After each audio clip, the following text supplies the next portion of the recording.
d'entre elles ne sont pas ouvertes à entendre ce qu'il a à dire au sujet de l'éveil de la conscience. Mais puisque Steven est désormais capable de demeurer ferme dans sa décision de recevoir n'importe quoi, le rejet et la critique y compris, il ne s'énerve jamais.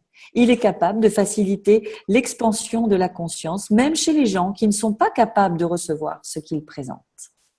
Il communique à ses auditeurs une réelle inspiration grâce aux outils pratiques de leadership conscientisé et aux conseils qu'ils peuvent appliquer au travail, à la maison et au sein de leur communauté. Même si certaines personnes sont incapables d'accepter son message, elles retournent néanmoins chez elles après l'événement avec des anecdotes et des techniques intéressantes. Quelque chose de profond et de transformateur est arrivé à Steven en tant que conférencier. Depuis qu'il a choisi d'être disposé à recevoir n'importe quoi, il a développé un plus grand discernement de même qu'une réelle clarté de vision comme jamais auparavant. Il a été fréquemment invité comme expert pour animer des ateliers en formation de leadership pour cadres supérieurs, membres de conseils d'administration ou équipes de dirigeants, en vue de les aider à devenir plus conscients et à diriger avec davantage de discernement. Nous sommes maintenant disposés à nous montrer encore plus hardis et audacieux. Nous osons aborder des sujets litigieux. Et parce que nous sommes disposés à recevoir n'importe quoi sans porter de jugement, les gens des affaires de partout dans le monde nous consultent et nous invitent à travailler avec eux. Comment les choses pourraient-elles être meilleures qu'elles le sont en réalité ? Quoi d'autre est possible ? Merci. Je sais que tu dois partir. J'ai encore quelques petites minutes, alors je vous écoute. Je reste avec vous dans cette magnifique énergie. D'accord, merci. Vas-y Audrey. Alors, question suivante. Qu'êtes-vous indisposé à recevoir ? Réfléchissez à ce que vous êtes indisposé à recevoir. En vérité, si quelque chose dans votre vie ne fonctionne pas vraiment, la raison est attribuable à votre indisposition à recevoir. Vous risquez même de découvrir que vous n'êtes pas disposé à recevoir l'argent. Non, mais vraiment, c'est dingue. Lorsque nous enseignons aux personnes à remplacer leur paradigme de la pénurie par celui de la conscience de la prospérité, une chose qui nous frappe souvent, c'est que leur capacité de se créer des quantités illimitées d'argent est conditionnée par deux facteurs. 1. Le point de vue qu'elles ont à propos de l'argent et leur disposition à en recevoir. 2. Nous avons découvert que la somme d'argent qu'une personne a créée durant sa vie est proportionnelle à sa volonté ou à son indisposition à recevoir cette somme. Autrement dit, la disposition des gens à recevoir de l'argent est conditionnée par le point de vue qu'ils ont au sujet de la possibilité que l'argent puisse couler librement dans leur vie. Avec le replay. La capacité de nos clients de recevoir et créer de l'argent repose entièrement sur les points de vue qu'ils ont reçus comme étant la vérité.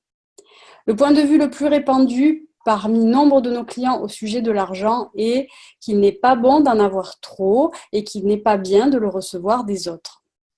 Un tel point de vue démontre une réelle indisposition à recevoir, quel que soit le contexte. Très souvent, l'indisposition des gens à recevoir oriente le cours de leur comportement et de leurs actions. Ce sur quoi ils fixent continuellement leur attention jouera un rôle clé en facilitant combien, quand, où, pourquoi et comment l'argent pourra se manifester dans leur monde physique. Aïe. Processus pratique, Joël, c'est à toi ? Oui, si tu veux, et on peut le partager, les processus. Alors, une étape importante dans le développement de la disposition à recevoir n'importe quoi sans porter de jugement est de cultiver l'habitude de réclamer et d'avoir la capacité de recevoir même lorsque vous n'avez aucune idée de ce que cela signifie ou de ce qui vous attend vraiment. Un aspect important du fait d'être disposé à recevoir n'importe quoi est de cesser de résister et de réagir à toute interaction vous concernant ou concernant quelqu'un d'autre. Lorsque vous constatez que vous résistez et réagissez, posez-vous alors les questions suivantes. La première, que suis-je disposé à recevoir ou que suis-je indisposé à recevoir? Audrey? Quel concept ou point de vue me suis-je créé qui m'empêche de recevoir ? Ces concepts et ces points de vue peuvent sembler des plus importants et même sacrés pour vous. Cela risque de constituer un réel défi pour vous de les examiner. Qu'est-ce que cela pourrait signifier de recevoir de n'importe qui sans porter du jugement? Et qu'est-ce que cela pourrait signifier de recevoir de n'importe qui sans avoir aucun point de vue à ce sujet? Avoir un point de vue peut constituer un jugement qui demeure en quelque sorte automatique et inconscient. Avoir un point de vue peut constituer un jugement qui demeure en quelque sorte automatique et inconscient. Alors, le jugement. La chose qui a le plus restreint ma capacité de recevoir est le jugement. J'ai remarqué que chaque fois où je portais un jugement sur quoi que ce jugement soit positif ou négatif, cela m'empêchait de recevoir quelque chose qui n'allait pas dans le sens de ce jugement. J'ai découvert que chaque jugement que je portais sur ce que l'argent pouvait signifier pour moi créait des paramètres autour de ce que je pouvais recevoir. Et le jugement le plus limité et absurde que j'avais au sujet d'argent était le suivant. Il est tabou de parler d'argent. Alors là, il commençait très fort. Alors, bon, un appel, voilà, est parti. Je voudrais d'abord vous introduire Elisabeth Di Filippo, qui va venir participer avec nous à la lecture. Et Audrey, tu voudrais prendre la suite de ça, du jugement? Et ensuite, à toi, Elisabeth. J'avais l'habitude de considérer l'argent comme quelque chose que je ne comprenais pas. J'ai grandi en ayant la conviction que parler d'argent était offensant et de mauvais goût. J'avais adopté un point de vue erroné selon lequel l'argent constitue un sujet trop personnel pour qu'il soit abordé en public, voire enseigné ou discuté. J'avais l'habitude de me sentir un peu gênée, frustrée et mal à l'aise chaque fois qu'il me fallait parler de richesse ou d'argent. Toutefois, dès le moment où j'ai choisi le sentier de la conscience de la prospérité, j'ai compris que chaque fois que je cherchais à éviter de penser à l'argent, d'en parler, je déclare en quelque sorte à l'univers mon indisposition à en recevoir. Alors, il y a quelque chose qu'on dit, d'ailleurs c'est en classe de fondation par rapport à l'argent, que pour chaque jugement que tu reçois, et que tu sois dans le laisser-être total, que tu le reçois et ça passe au travers, tu reçois 5 000 $ de plus, parlons dollars ou euros par an, et pour chaque jugement où tu t'arrêtes, où tu réagis, soit tu résistes, soit tu acceptes, tu perds 10 000 $ par an ou euros par an. Voilà, ça c'est un des processus, mais on en parle dans la classe de fondation par rapport à ça. Donc, que faudrait-il pour qu'on soit dans le laisser-être total de tout jugement, que ce soit sur l'argent ou n'importe quoi. Donc, voici le fond de la question. Lorsque j'évitais de parler d'argent ou même de réfléchir à la chose, j'érigeais une barrière qui m'empêchait d'en recevoir. C'est un peu ce que tu disais, Joël. Ouais. Mon indisposition et ma résistance constituent en réalité un enjeu qui empêchait ma réception. Qui plus est, cela exigeait de ma part une énorme quantité d'énergie pour garder bien en place mes jugements au sujet de l'argent. Tant que je ne parviendrai pas à me sentir bien par rapport au fait d'avoir de l'argent, et en quantité considérable, je ne serai pas en mesure de le recevoir. Une fois que j'ai reconnu cela, je me suis posé 2 questions. Qu'est-ce que je veux au juste? Et qu'est-ce qui est le plus agréable pour moi? Vas-y, Elisabeth. Elle est partie.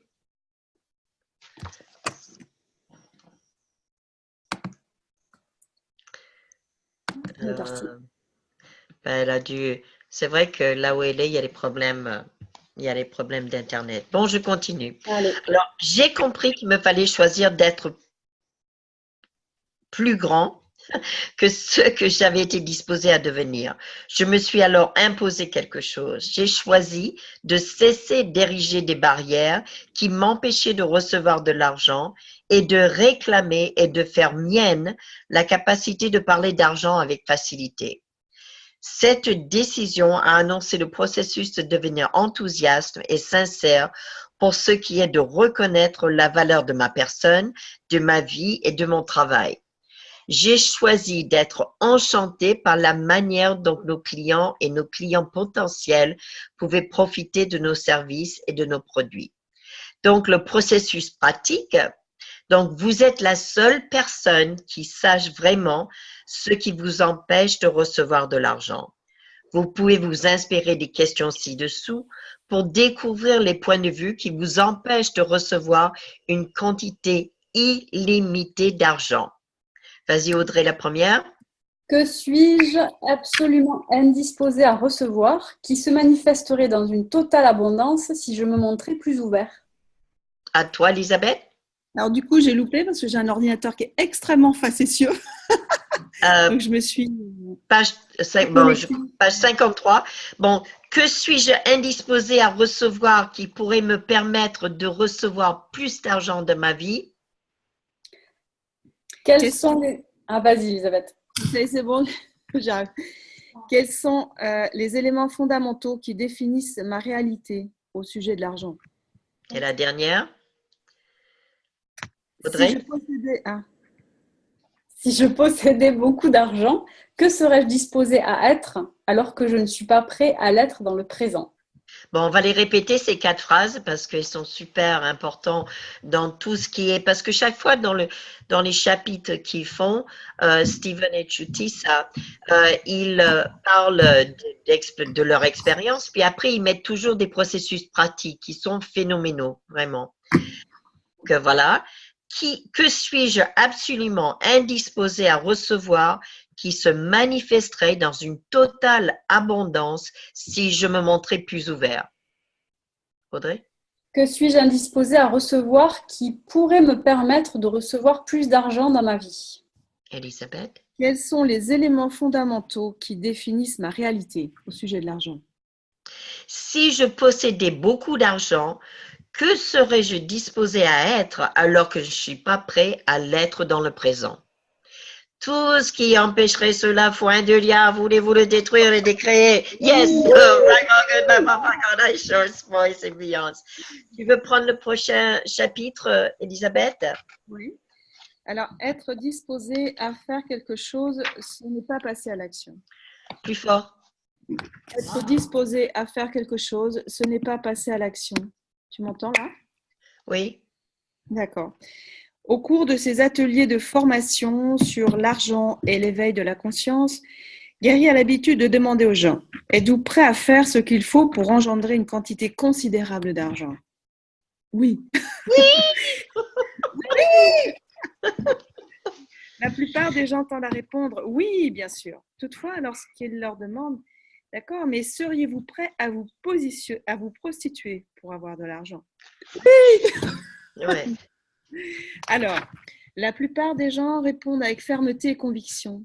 Il n'en est pas question. Il choisit la prostitution à titre d'exemple parce que la plupart des individus tendent à juger sévèrement un tel comportement. Ils réagissent souvent à la question de manière inconsciente, en fonction d'un jugement qu'ils portent sur ce sujet. Cet exemple démontre que nous avons du mal à différencier la disposition à faire quelque chose et le fait de poser le geste en question. Lorsque vous affirmez que vous n'êtes pas prêt à faire quelque chose, quelle que soit cette chose, cela révèle que vous avez jugé cela comme étant mal, mauvais, impropre ou indécent. Toutefois, lorsque vous êtes disposé à faire quelque chose, vous laissez alors de côté tous vos points de vue à ce sujet et vous choisissez véritablement. Si la décision de ne pas avoir recours à la prostitution vient d'un choix réel, alors un tel choix est conscient. Si elle est prise à cause d'un point de vue arrêté ou d'une indisposition à recevoir tous les jugements et tout ce qui pourrait être associé à la prostitution, alors ce choix est inconscient. Cela est un exemple illustrant la différence entre un choix conscient, je suis disposé à me prostituer, mais je choisis de ne pas le faire, et un choix inconscient. Pas question, je ne le ferai jamais une chose semblable. Il y a un processus pratique, peut-être. Oui, vas-y Audrey. Voici quelques questions qui vous aideront à examiner vos décisions entourant ce pourquoi vous n'êtes pas disposé à recevoir de l'argent ou ce que vous ne seriez pas disposé à faire en échange d'une somme d'argent. C'est un processus pratique, donc. Je vous encourage à vous plier à cet exercice, même s'il vous semble étrange ou hors de l'ordinaire. Vous découvrirez peut-être certaines décisions intéressantes que vous avez prises et certains jugements particuliers que vous avez portés. Donc, 3 questions à se poser. Premièrement, y a-t-il certaines choses que je ne serais pas prêt ou prête à faire pour de l'argent? Quel genre de travail ou d'activité ne serais-je pas du tout disposée à faire? Isabelle? Quelles sont les projections, les attentes et les jugements qui me caractérisent et qui engendrent une mentalité me portant à conclure « je ne peux pas faire cela ». Tu continues Audrey? Soyez disposés à recevoir tout ce qu'il y a en réserve. Lorsque nous sommes disposés à recevoir n'importe quoi, nous lâchons prise alors quant aux émotions, aux événements et aux jugements qui font obstruction à l'éveil de notre conscience, de sorte que nous voyons alors beaucoup plus clairement ce qui est possible pour nous. Lorsque nous avons fait cet exercice, Steven et moi, nous avons été étonnés de découvrir de nombreuses décisions cachées que nous avions prises au sujet de ce que nous étions ou n'étions pas prêts à faire pour obtenir de l'argent. Une fois que nous sommes devenus conscients de ces décisions, nous avons choisi de les détruire et de les décréer. Désormais, chaque fois que nous nous voyons en train de dire ou de penser « je ne ferai jamais cela pour de l'argent », alors nous détruisons et décréons instantanément cette décision. La disposition à recevoir ne signifie pas d'emblée que vous êtes tenu de consentir physiquement à tout ce qui vous est demandé ou à tout ce qui vous est présenté. Cela ne veut pas dire que vous êtes obligé de faire quelque chose qui vous répugne ou de vous conformer aux exigences de qui que ce soit.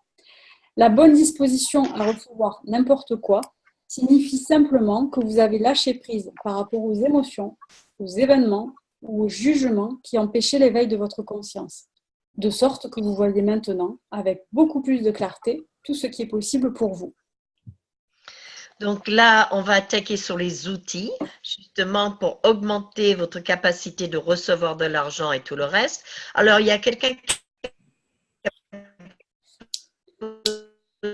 Coucou Joël, on ne t'entend plus. Allô Joël, tu passes sous un tunnel? Ouais. Une question.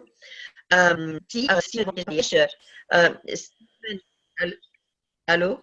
Joël? Oui, oui, tu m'entends? Tu m'entends? Maintenant, oui. Oui. Alors, voilà, Steven va faire un e-book incessamment sous peu de ce livre parce qu'il n'est plus publié. Donc, on va le mettre en vente sur Amazon. Dès qu'il sera en vente, ça prendra à peu près, un certain temps, je dis 15 jours, 3 semaines, peut-être ce sera avant, au choix, surprise. Et on vous le dira exactement quand il sera. Parce que comme, en plus, l'édition, voilà, enfin bref, donc ça, vous aurez la possibilité d'avoir un e-book. Donc ça, c'est absolument superbe. Et aussi, qu'est-ce que je voulais dire? Je vais continuer les exercices. Et aussi, il y a quelqu'un qui avait demandé une audio. Donc, on enverra et la vidéo et l'audio en même temps. Hein? Comme ça, si vous voulez les écouter dans la voiture ou en faisant le ménage ou en travaillant. Alors, outils pour augmenter votre capacité de recevoir de l'argent et tout le reste. Accueillez la grandeur qui vous habite. Voici les questions à vous poser. Que faudrait-il pour que j'accueille la grandeur qui m'habite? Tout ce qui empêcherait cela, point de liard. Allez-vous voulez-vous le détruire et décréer? Yes. Papa Corneille, Shorts, Boys and Beyonds. Le deuxième, vas-y Audrey. Que suis-je indisposé à recevoir au sujet de moi-même qui me permettrait de jouir entièrement de ma personne si j'étais disposée à la chose? Ah, tout ce qui empêcherait cela, voulez-vous le détruire et le décréer? Yes. Papa Corneille, Shorts, Boys and Beyonds. Elisabeth? Que suis-je indisposé à recevoir au sujet de la grandeur qui m'habite? Tout cela, foin de liard, voulez-vous le détruire et le décréer? Yes. Right, wrong, good, bad, papa, call nine shorts, boys and beyonds. Alors oui, Evelyne, accueillez la grandeur qui vous habite. Que faudrait-il pour qu'accueille la grandeur qui m'habite? Que suis-je disposé à recevoir au sujet de moi-même, de jouir entièrement de ma personne si j'étais disposé à la chose? Ah, parfait. Alors, deuxièmement, dites-vous à vous-même. Tu veux dire, Audrey? Toute cette indisposition à recevoir la grandeur de ce que je suis véritablement, de même que tous les talents, les capacités et le discernement que j'ai choisi de ne pas avoir le droit d'avoir, je les réclame et les reconnais miens à partir d'aujourd'hui, en vue de les posséder pleinement, et je détruis et décrée tout ce qui ne leur permet pas d'exister. Right, wrong, good, bad, papa, call nine shorts, boys and beyonds. On peut le répéter, c'est là. Toute cette indisposition à recevoir la grandeur de ce que je suis véritablement, de même que tous les talents, les capacités et le discernement que j'ai choisi de ne pas avoir le droit d'avoir, je les réclame et les reconnais miens à partir d'aujourd'hui en vue de les posséder pleinement, et je détruis et décrée tout ce qui ne leur permet pas d'exister. Right, wrong, good, bad, papa, call nine shorts, boys and beyonds. Woo! Elisabeth, à toi. Alors, développer la capacité illimitée de recevoir. Voici des questions à vous poser. Que suis-je indisposé à recevoir? Grande question. Quelle idée et point de vue ai-je élaboré qui m'empêche de recevoir? Que suis-je absolument indisposé à recevoir qui pourrait se traduire en totale abondance si j'étais disposé à la chose? Que suis-je indisposé à recevoir qui pourrait permettre que plus d'argent entre dans ma vie? Et quels sont les éléments fondamentaux qui définissent ma réalité au sujet de l'argent? Grande question. Bon, alors Audrey, je crois que vas-y, reprends-le. Depuis le début? On va on va reposer ces questions parce que c'est essentiel. Allez, plutôt 2 fois qu'une. Donc, Ouais, voici ouais. des questions à vous poser. Chapitre 2. Que suis-je indisposé à recevoir? Que suis-je indisposé à recevoir? Quelles idées et quels points de vue ai-je élaborés qui m'empêchent de recevoir? Que suis-je absolument indisposé à recevoir qui pourrait se traduire en totale abondance si j'étais disposé à la chose? Que suis-je indisposé à recevoir qui pourrait permettre que plus d'argent entre dans ma vie? Et quels sont les éléments fondamentaux qui définissent ma réalité au sujet de l'argent? Exactement. Recevez tout sans porter de jugement. Voici les questions à vous poser. Comment me sentirais-je si je recevais de chacun sans porter de jugement? Comme j'ai dit, c'est $1,000 de plus, euros de plus par an. Comment me sentirais-je si je recevais n'importe quoi de n'importe qui sans avoir un point de vue sur la chose? Et là, il y a plein d'exemples aussi qu'on donne en fondation, justement. L'exemple, voilà, d'accepter les autres tels qu'ils sont. Si j'avais beaucoup d'argent, que serais-je alors que je suis indisposée à l'être actuellement? Y a-t-il quelque chose que je ne serais pas disposée à faire en échange d'une somme d'argent? Quel genre de travail ou d'activité ne serais-je pas du tout disposée à faire? Et la dernière, quelles sont les projections, les attentes et les jugements qui me caractérisent et qui engendrent une mentalité me portant à conclure « je ne peux pas faire cela », même si ce n'est pas possible. Alors, on va le reprendre, mais vous pouvez le lire une phrase chacun parce qu'il y en a qui sont en train de les prendre. Voilà, on va les relire comme ça, c'est plus facile. Allez. Je repars? Ouais. Comment me sentirais-je si je recevais de chacun sans porter de jugement? Comment me sentirais-je si je recevais n'importe quoi de n'importe qui sans avoir un point de vue sur la chose? Si j'avais beaucoup d'argent, que serais-je alors que je suis indisposée à l'être actuellement? Y a-t-il quelque chose que je ne serais pas disposée à faire en échange d'une somme d'argent? Quel genre de travail ou d'activité ne serais-je pas du tout, mais alors pas du tout disposée à faire? Quelles sont les projections, les attentes et les jugements qui me caractérisent et qui engendrent une mentalité me portant à conclure je ne peux pas faire cela?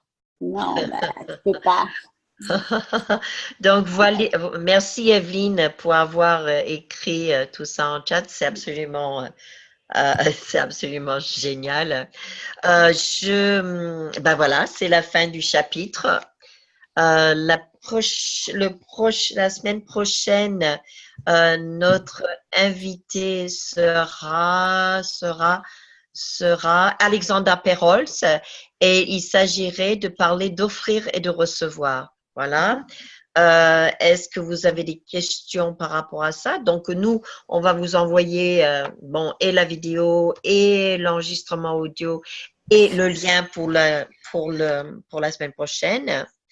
Je voudrais quand même dire, on va vous envoyer également un courriel par rapport à la classe que les bovins vont faire en Suède.